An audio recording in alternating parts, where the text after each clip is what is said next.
공수처 사실 공수처의 대통령에 대한 불법성 수사 행위 철저한 진상 규명을 해야 합니다. 공수처 특검법이 필요한 이유입니다.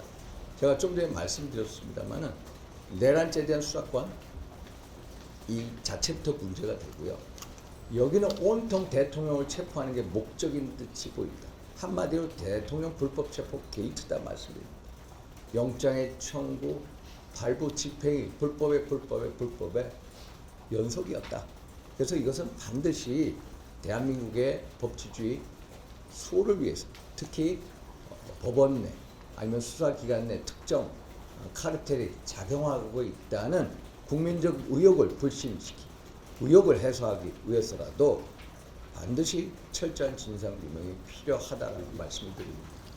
아까 말씀드린다시피 체포영장 한번 발부 과정 보십시오. 12월 6일, 12월 8일 대통령 피의자로 한 통신영장을 중앙지법에 청구했다가 기각당한 사실이 있습니다. 12월 19일은 대통령 관저에 대한 압수수색 영장 청구했다가 또 기각당한 사실이 있습니다. 심지어 대통령과 내란죄 혐의를 받고 있는 주요 임무 종사자들에 대한 중앙지법에 영장을 청구했다 기각당한 사례가 16차례, 동부지법에서 기각당한 사례가 한 차례. 결국 대통령에 대한 통신영장, 압수수색 영장이 중앙지법에서 전부 다 기각당하는 마당에 결국 체포영장은 당연히 기각될 수밖에 없죠. 그러니까 결국 서부지법으로 옮길 수밖에 없다. 결국 서부지법의 특정 판사들하고 공수처 관계자들하고 분명히 짬짬이 의혹을 했다. 짬짬이를 했다는 함정의 의식을 지울 수가 없습니다. 결국 그래서 특검법이 필요한 이유입니다. 그래서 1차 체포영장 누가 발부했어? 이순영 부장판사. 이분 우리법 연구회라고 하죠. 이분이 발부한 체포영장 제가 직접 눈으로 봤습니다. 1월 3일 날.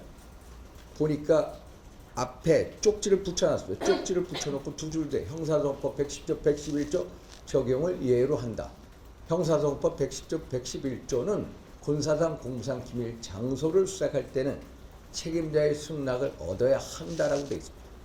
그런데 승낙, 그 당시에 대통령 경호처장이 박종준 처장의 승낙을 얻지 말고 소위 말해서 영장을 집행하라는 겁니다. 이것은 한마디로 기상천외한 초법적인 영장이다. 이것은 판사가 이런 영장을 발부할 수가 없습니다. 결국 특정한 정치 이념으로 엮인 관계가 아니냐. 특히 대통령 체포를 위해서는 물불 가리지 말고 잡아다 와라 라는 뭔가의 조직적인 업무가 있지 않고서는 이런 영장을 발부할 수가 없습니다. 1월 15일 새벽 5시 2차 체포영장 시도가 있어서 제가 관저 정문 앞에서 윤곽근 변호사하고 가장 의심이 보여요. 가장 먼저 본 부자가 뭔지 아십니까? 1차 체포영장에 나와 있던 그 쪽지가 그대로 있냐 없냐를 한번 보라고 했습니다. 그랬더니 없습니다. 멀쩡한 영장이었습니다. 그러면은 당시 2차 체포영장 신한미 부장판사가 발부했습니다. 그러면 1차 발부한 이순영 부장판사의 영장이 잘못된 영장이면 서부지법에 있는 판사가 스스로 인정을 한 겁니다. 안 그렇습니까? 그래서 멀쩡한 영장입니다. 그러면은 형사소송법 110조 111조 적용을 받아야죠. 결국 그 당시에 관저 최고 책임자인 김성훈 경호차장이 공개적으로 송진호 변호사를 통해서 입장문을 낭독을 했습니다. 거기에 보면 여기는 군사기밀 보안시설 가급 시설이기 때문에 수색을 허락할 수 없습니다. 명확하게 이렇게 공지를 했는데도 영장 집행 과정이 완전히 불법이었다. 영장 집행할 수가 없습니다. 근데 공수처는 이 집행 과정도 불법으로 한마디로 얘기하면 특수 주거 침입죄에 해당되는 영장 불법 집행이었다. 그래서 이것은 대통령 한 개인의 문제가 아니다. 심지어 대통령을 하고 있는 분도 이렇게 체포영장의 청구, 발부, 집행 과정이 불법으로 점철이 되어 있는데 수사기관의 이런 강압적인 이 행동이란 강압적인 행위에 대해서 일반 서민들은 얼마나 더 큰 피해를 입겠느냐. 내가 만약에 그 당사자가 된다면 이것이 대통령 한 개인의 문제가 아니라 대한민국 모든 국민들에게 적용되는 문제고 수사기관의 이러한 강압 행위와 횡포에 맞서기에는 일반 서민들은 얼마나 힘들게. 그래서 이러한 철저한 진상규명을 통해서 이러한 행위가 두 번 다시 일어나게 해서는 안 된다. 그래서 이것은 우리 모두의 어떤 인권 보호적 측면에서 필요하다. 그래서 공수처 특검법을 발의를 했다. 이거에서 민주당도 당연히 제대로 된 정당이라면, 제대로 된 인권 보호를 기치를 내건 정당이라면 공수처 특검법에 찬성해야만 한다라는 말씀입니다. 또 두 번째 말씀드린 것은 지난 3월 7일 서울중앙지법 형사 25부 직영부장 판사의 구속 취소 결정문을 보면은 두 가지 절차적인 명확성이 필요하다. 그리고 불법 이런 내란죄에 대한 수사권이 공수처가 있다는 명확한 규정이 없다는, 한마디로 적법 절차의 원칙을 얘기를 했습니다. 대통령에 대한 체포영장 1월 15일 오전 10시 33분이라고. 이거에 대해서 이미 1월 26일 오전 9시경 구속기간이 만료가 됐다. 구속기간 만료 이후에 불법 체포 구금된 상태에서 기소를 했다. 두 번째, 내란죄에 대한 공수처의 수사권이 있는지 명확하지가 않다.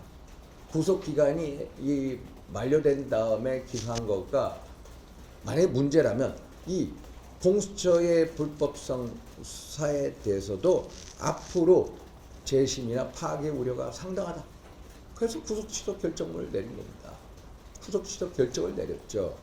이러한 적법 절차의 원칙, 절차적 정의가 당연히 헌재 재판 과정에 준용될 수밖에 없다는 겁니다. 헌법재판관 8분이 너무나도 잘 알고 있는 사실입니다. 12월 14일 국회에서 의결된 대통령 탄핵 소추안을 보면은 비상계엄 분야 그리고 내란죄 부분이 80% 차지한다는 거 아닙니까?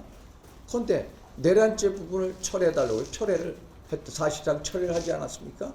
그러면 당시 헌법재판소는 국회 탄핵 소추단, 민당 주도의 탄핵 소추단이 내란죄 부분을 삭제해달라라는 요구를 받아들인 게 아니라 그 요구를 받고 당연히 탄핵 소추안을 각하시켜서 국회로 보내서 재의결 절차를 거쳐야 됩니다.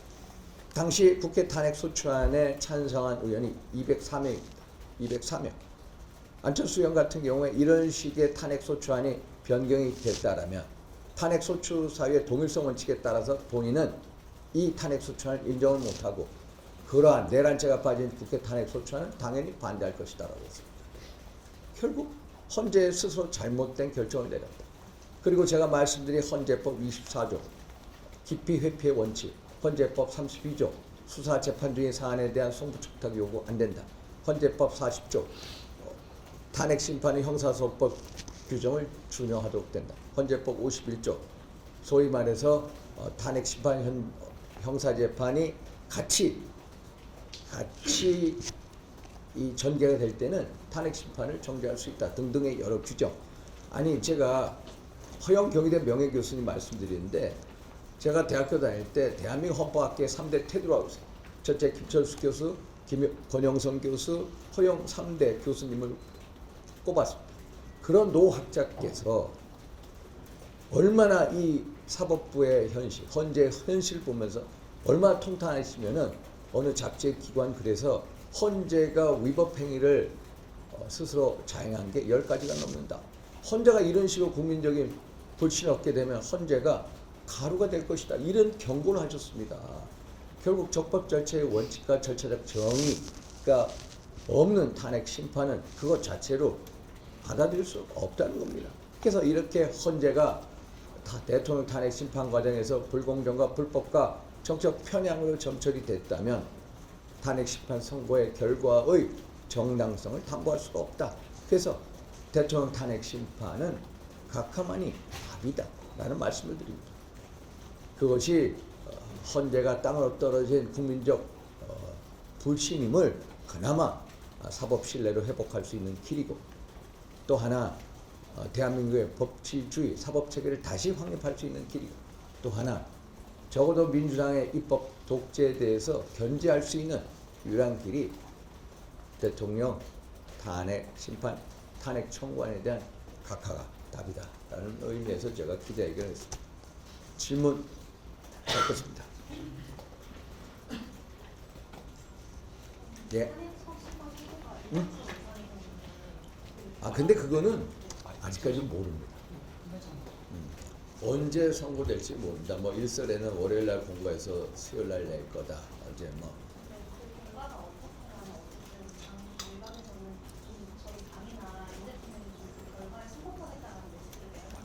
당 시도부에서 이미 냈고요. 저는 뭐 승복한다. 결국 이러한 중앙지법의 지경 부장 판사의 어떤 결정을 보면은 헌재가 탄핵 각하할 수밖에 없다. 결국 그 방향을 갈 거다라는 신념을 가지고 있습니다. 그래서 당 지도부에서 이미 어떤 입장을 낸 것으로 알고 있습니다. 민주당에서 지금 조승열 수사권을 인정하는데 그동안 공수처 그룹에서 공수처본부에서 했던 영장 청구나 뭐 이런 거에 대해서 다 법원 인정했다라고 하면서 법원이 인정해요? 아니 헌재가 인정해요? 법원이라고 얘기했는데요. 사실상 이게 공수처 특검법 필요 없다는 입장. 아니 근데 지금 제가 말씀드린 거 한번 보세요. 전부 불법을 난무했는데 당연히 민주당이 대통령 탄핵 심판은 민주당이 총감독입니다. 그리고 공수처, 뭐 특정 법원 등 이게 주연 조율을 맡고 있는 하나의 드라마입니다. 하나의 드라마. 그래서 민주당은 자기 편이면 전부 감싸죠. 아니 한번 최근에 감사원의 그 선관위 감사한 걸 보십시오. 당연히 감사원의 어떤 선관위의 불법 행위에 대해서 감사를 해야죠. 그것도 선거사무관이 행정 감사가 필요하죠. 그런데 민주당 어떻게 합니까? 선관위가 자기 편이라고 감사하면 감사가 필요 없다라는 법을 발의하고 있다고 그러지 않습니까? 결국 이것은 민주당을 총감독을 해서 어떤 특정 이 카르텔이 형성이 돼 있다. 결국 공수처, 그 특정 법원, 그리고 선관위까지 전부 다 한번 보십시오. 그래서 민당은 무조건 자기 편이면 감싸는 특징을 가진 정당입니다. 그래서 과거에 김대중 대통령이 끌어왔던 민당은 전적으로 다르다. 그래서 그것은 전혀 하등에 고려할 가치가 없다. 공수처 이런 불법성 수사 행위에 대해서 특검만이 유일한 답이다. 그게 공수처가 국민적인 신뢰를 다시 얻는 길이다. 이런 식의 신뢰를 회복하지 못하면 공수처가 아예 살아남을 수 있겠습니까? 공수처가 지금 4년 가까이 됐죠. 매년 200억씩 예산 쓰면서 최근까지 뭐 기소한 사례가 뭐 4건이다 뭐 이런 식의 얘기를 듣고 있지 않습니까? 이런 식이면 공수처 폐지해야죠. 안 그렇습니까? 그래서 특검이 필요하다라는 말씀드립니다. 또 선고 날짜는 조금 선고 날짜는요. 좋은데 이제 저희 당에서 릴레이 시위하는 건 좀 선고까지는 계속 될 거라고. 계속 되고요. 저희가 3일 오늘까지 3차례 헌재 주변을 이제 그 돌면서 기도하고 염하는 이 걷기 행사를 하고 있습니다. 오늘 아침에도 3일째 했고요. 또 그 앞에는 우리 국회의원들이 릴레이 시위를 계속하고 있습니다. 밤새도록 합니다. 그래서 아침에 보니까 송원석 의원, 조지현 의원, 유용원 의원들이 계셨고요. 오늘은 아마 이제 그 김정재 의원, 임종득 의원, 서천호 의원, 구자근 의원 등이 참여하지 않아요. 그래서 그 시위는 24시간 계속됩니다. 선고 날짜까지 계속됩니다. 의원님, 그 우동훈 공수처장을 쫓기 위원들께서 부활하신 상황인데 수사기관에 맡기지 않고 특검법이 필요한 이유가 있을까요? 수사기관보다 철저한 수사를 위해서 지금 예를 들어서 고발하지 않았습니까? 이런 불법성 수사 행위, 조직적인 은폐 시도, 그리고 국회에서의 어떤 이제 의전 등등에 대해서 검찰에 고발을 했습니다만 진짜 공수처에 대한 철저한 진상규명을 위해서는 특검법이 필요하다. 제가 누누이 처음부터 검찰 고발 이전부터 제가 얘기했던 것입니다. 외통위에서 계신데 미국이 민당 국가로서 했잖아요. 네? 미국이 저희 민간 국가가 뭐예요? 아, 아니 그러니까 민간 제가 외통이 나왔는데 국방위로 가 있거든요. 아, 민간 국가? 민간 국가. 이게 무슨 말이에요? 민감? 그러니까 어떤 영어로 뭐라고 그래요? 어떤 첨단 산업 어떤 그런 거래나 이런 거를 좀 최하위로 분류하는 나라로 저희를 1월에 뭐를 거래하는데? 민감. 네, 민감. 그러니까 센시티브. 네. 센시티브. 뭐를 하는데 민간 국가를 불렀어? 그러니까 어떤 뭐 원자력이나 인공지능, 뭐 첨단 기술 통일업에 좀 제한을 걸 수 있는 그 민간 국가 리스트에 선상협력, 네, 한국을 추가하는 1월에 추가하는 게 엊그제 알려졌는데 선박협력 또 뭐가 있습니까? 첨단 기술, 아. AI나 그거에 근데 그거는 이제 어떤 제가 보기에는 예를 들어서 선박이든 AI든 어떤 특정 기술 협력에 있어서 민감한 국가로 분류를 했다 이 말씀이죠. 저는 이렇게 받아들입니다. 결국 우리 대한민국이 미국의 진짜 한미 동맹의 오랜 역사를 가지고 있지만은 우리 현재 돌아가는 상황 등을 보건대 어떤 이 탄핵 주도 세력이 결국 집권했을 경우에 한미 동맹이나 또 어떤 동바적인 국제 질서 속에서의 어떤 염려를 가지고 있지 않나. 예를 들어서 AI, 뭐 선박 기술 등 이런 최첨단 기술에 있어서 결국 중국 등 특정 이 적성 국가의 어떤 이 노출될 위험이 있지 않나. 그런 면에 있어서 아마도 민감 국가라고 지정한 것 같습니다. 결국 한미 동맹이 튼튼하지만은 결국 과거 문재인 정부 사례 또 앞으로 탄핵 주도 세력이 집권을 했을 경우 지난 12월 7일 1차 국회 탄핵 소추안 대통령에 대한 거죠. 봤을 때 물론 삭제를 했습니다만은 윤석열 대통령이 북한, 중국, 러시아를 적대시하고 일본 중심의 개이한 외교 정책을 추구했다. 이게 탄핵 소추 사유입니다. 제가 1월 20일 트럼프 대통령 취임식 겸 미국에 가서 하원, 상원, 의회 지도자들 만났는데 정말로 통탄해야 하는 이런 분들이 있었습니다. 통탄해야 하는. 이게 뭐라고 deplorable, lamentable 정말 이런 표현을 쓰면서 deplorable 하면서까지 어떻게 이런 식의 탄핵 소추안을 위반할 수가 있느냐. 그러면 이 탄핵 주도 세력이 들었으면은 북한, 중국, 러시아하고 친하게 지내고 한미동맹 어떻게 되느냐. 결국 한미동맹이나 한미일 삼각 협력 아니면은 동북아 질서 속에서 재앙이 될 수가 있다는 심각한 우려를 갖고 계십니다. 그래서 트럼프 행정부가 들어선 이후에 한미동맹은 굳건하고 견고하다고 믿지만은 앞으로 AI든 반도체 최첨단 기술 또 선박 등에 앞으로 있을 MRO 등 어떤 협력 등을 볼 때 중국 등 특정 국가의 미국과의 어떤 그런 기술 등이 넘어갈 가능성에 대해서 우려하지 않았나. 그래서 민감 국가로 지정하지 않았나 이렇게 되고 있습니다. 다 먹고 올까요? 예. 마지막으로 특검법 발의해 주신 거 어머니 포함해서 14분이 서명해 주셨는데 다른 근데 이거는 서면상 분쟁 많습니다. 제가 일요일날 금요일날 오후에 늦게 하느라고 빨리 해가지고 14명인데 아마 이거 하려면요 거의 다가 찬성할 겁니다. 적어도 5, 60명 찬성할 겁니다. 지도부에도 건의하셨습니다. 제가 지난번에 그 지도부한테 이런 얘기를 이제 지도부가 좀 치고 나가 달라라고 말씀을 드렸습니다. 저는 지도부가 치고 나가면 훨씬 더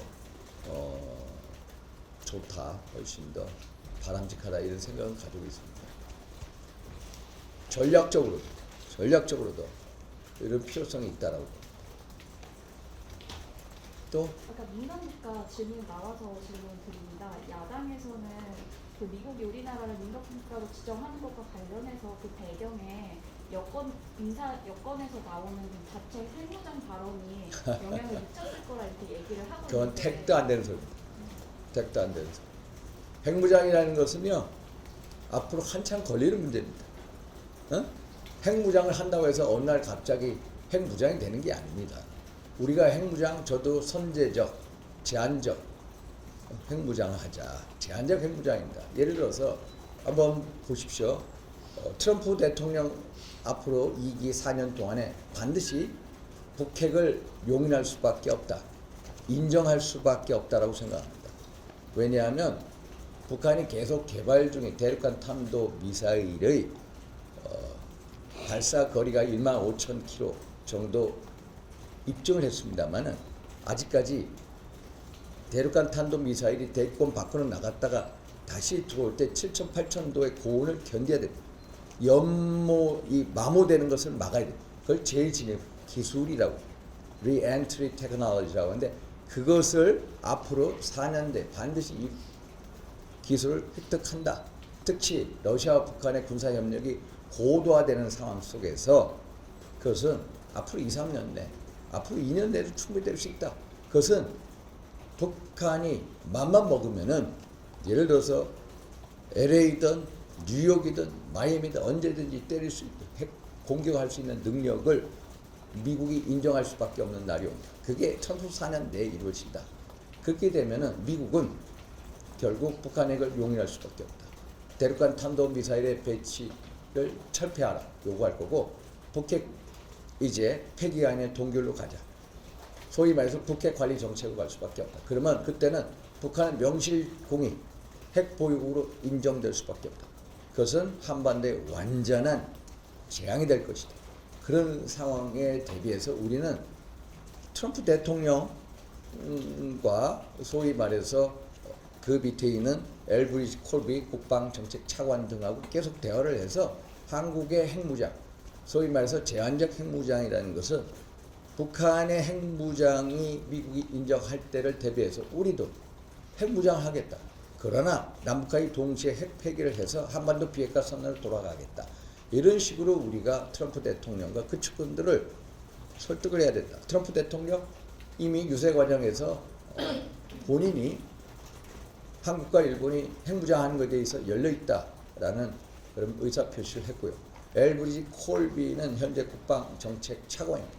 작년에 한국에 왔을 때 제가 만났습니다. 그 사람도 한국이 핵무장 하는 것에 대해서 용인하는 입장이고 특히 중국 견제 목적으로도 물론 생각하고 있습니다만은 핵무장하는 것을 용인하겠다는 입장이고 특히 미국 상원의 제임스 레이시 상원 외교위원장, 라저 위커 상원 군사위원장 등도 줄기차게 벌써 2, 3년 전부터 한반도에 전술 핵무기 배치를 하자고 주장한 사람에서 이런 상황 제가 말씀드린 북한이 미국을 언제든지 핵미사일 공격할 수 있는 능력을 입증할 때에는 북핵 용인이 될 수밖에 없고 그때는 우리가 핵무장에 나선다 하더라도 미국 조야가 받아줄 수 있다.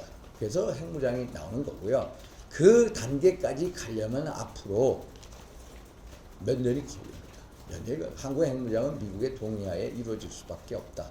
그래서 핵무장은 앞으로 먼 일이고 지금 당장 민간 국가로 지정이 된 것은 결국 민주당 탄핵 주도 세력 이 사람들을 못 믿겠다는 겁니다. 그게 명확한 답변입니다.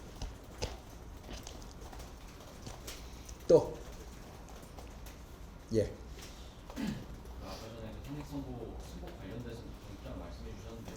결국 각하가 답이다 이런 입장이신 것 같은데 어쨌든 그 헌재에서 기각 혹은 인용이 나온다라고 한다면 저에 대한 승복을 하실 예정인지 어떤 메시지를 좀 담을 예정이신지. 그거에 대해서 당 지도부는 뭐 탄핵 선고에 대해서 입장을 밝혔고요. 저는 개인적으로 아니 이렇게 절차적인 불공정과 불법이 난무하는데 어떻게 이게 인용이 될 수 있느냐. 이러면 헌재 지금 경희대 그 명예교수 허영 교수님의 그 강력한 경고 메시지 한번 보십시오. 그래서 그런 식으로 가지는 않을 거다. 오히려 각하되는 게 헌재가 그나마 살 수 있는 그나마 사법 신뢰를 회복할 수 있는 길이 아닌가. 사실 대한민국 헌법재판소 하면은 대한민국 법제 최고 부라고 알고 있습니다. 저도 그렇게 왔습니다. 그런데 탄핵 심판 과정 그게 아니었습니다. 결국 헌재에 대한 불신임도 2030 세대는 무려 55%에 달한다는 아닙니까?